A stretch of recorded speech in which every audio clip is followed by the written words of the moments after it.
Ito naman, cut natin using classic hacksaw. So nilagyan ko lang siya ng basahan para hindi magasgas yung tubing. Dito ko siya ikakat. So ganun lang.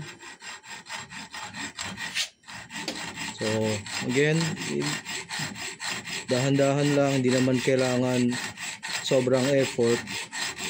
So sinasabi ko lagi, relax lang. So ako hindi ko naman talaga siya dinidiin.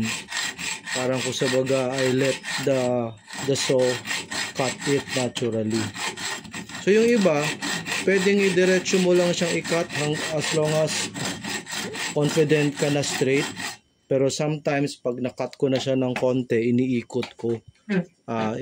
It tends to give me better parang alignment sa pag-cut, mas straight yung cut.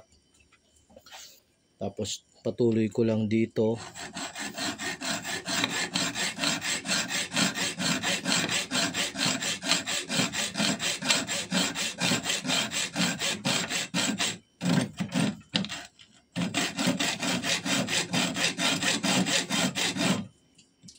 Yan. Siyempre hindi naman lahat may clamp kagaya nito. So minsan pwede mo lang din siyang hawakan. Yun nga lang mas mahirap. Sometimes maghahanap ka ng parang kanto. Tapos pwede mo siya banggain sa kanto na yun. Ganyan. And then ganun yung cut. If you can tape it sa table, mas madali din. Pwede rin yun. So ito hawakan ko lang. And then again, dahan-dahan lang din yung cut. And again nga, hindi naman nagmamadali. Eventually, you'll get there.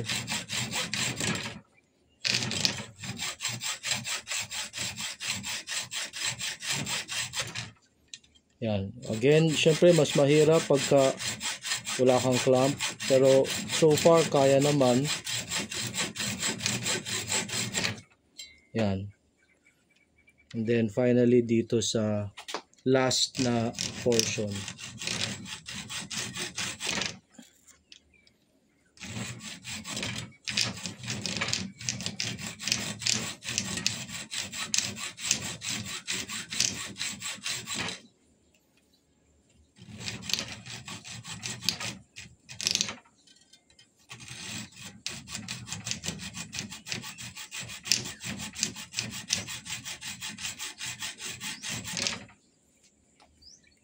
Yan, malapit na. Medyo mahirap na talaga siya i-cut kasi usually pagka konti na lang yung natitira, gumagalaw na kasi yung mapuputol. So, hindi na siya stable. But I think kaya na tong matanggal. Konti pa.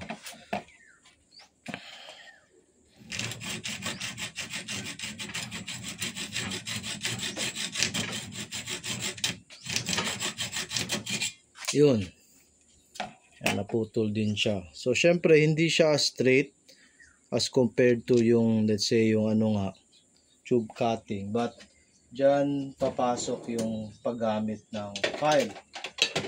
So, ito, file. Ganyan lang. Again, kung wala kang clamp, ibangga mo lang siya sa isang kanto. Ganyan. Ngayon ako, if plano mo talaga mag DIY, better na may clamp ka kahit yung maliit lang. Hindi naman kailangan kagaya nito na medium size. But it's very convenient. May mga version nga na kinaklap mo lang din siya sa table. Tapos may clamp ka na. Yan, ganyan lang. So yan, pwede na siguro yan. Kunti pa.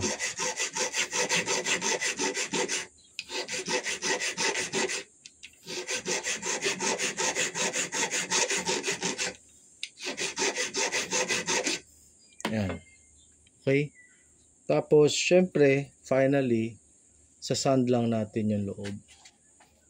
At least yung niya, yung kanyang mga rebaba. Sometimes, pwede mo rin gamitin yung file, gaganunin mo lang ng konti. Yan, para matanggal yung rebaba or burrs. Ganun. Yan, natatanggal na siya. Malambot lang naman ng aluminum. Tapos, the rest, pwede ka na gumamit ng sandpaper. So, ako, ginagawa ko siyang parang, tawag nito, parang cone. Tapos, ginaganyan ko lang.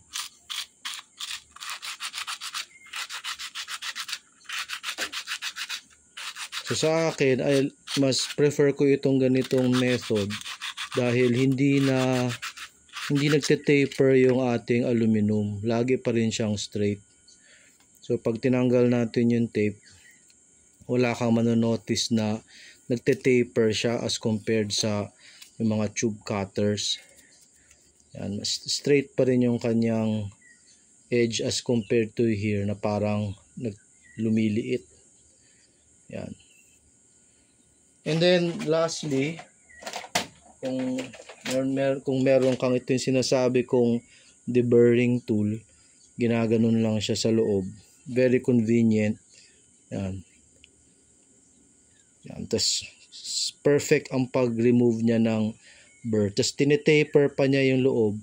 Kung ito yung magiging chamber mo kung saan papasok yung dart, pag ginamitan mo nito, naka-taper siya, mas maganda yung entry ng dart. Hindi siya basta-basta nagja-jam. Ayan, makikita mo na nire-remove niya yung material perfectly. Yan. Parang minamachine. Yun. Okay. So, yan. Medyo may tama lang ng konti dito. But, that's fine. Importante yung loob. Yan. So, that's how I cut aluminum tubes for nerfing.